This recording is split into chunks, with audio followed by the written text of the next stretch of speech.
কিছু কিছু মানুষকে মাফ করতে চায়, কিন্তু মনে হয় তাদের মাফ করলে নিজের উপর অবিচার করা হয়। এক্ষেত্রে করণীয় কি? শয়তান এটা আমাদেরকে বোঝায়।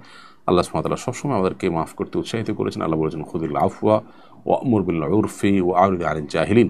তোমরা ক্ষমার দিকটাকে গ্রহণ করবে সবসময়, এবং ভালো কাজের নির্দেশ মানুষকে দিবে, এবং যারা মূর্খতাসুলভ আচরণ করেছে তাদেরকে এড়িয়ে চলবে।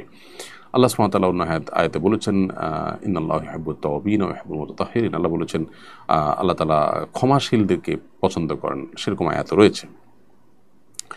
অতএব আল্লাহ তাআলা তার নেককার বান্দাদের প্রশংসা করতে গিয়ে বলেছেন, ওয়াল আফিনা আনিন নাস, যারা মানুষকে ক্ষমা করে তাদেরকে আল্লাহ তাআলা নেককারদের কাতারে শামিল করেছেন। এজন্য মাফ করার চেষ্টা করতে হবে। শয়তান আমাদেরকে নানাভাবে প্রলুব্ধ করে আমরা যেন ক্ষমা না করি।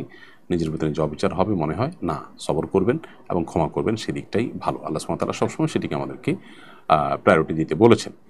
আল্লাহ বলেছেন যে, ফাইন আকিবতুম ফাউকিবু মিসলা মা উকিবতুম বিহি, ফাআকিবু মিসলা মা উকিবতুম বিহি। যদি তোমাদেরকে কেউ কষ্ট দেয় তাহলে তোমরা সেই পরিমাণ কষ্ট দিতে পারো যেটুকু সে দিয়েছে, সমান সমান দিয়ে তুমি প্রতিশোধ নিতে পারো। কিন্তু ওয়ালা ইন সাবারতুম লাহু খায়রুল লিস সাবিরিন, যদি ধৈর্য ধারণ করো সেটা হবে সবচেয়ে উত্তম।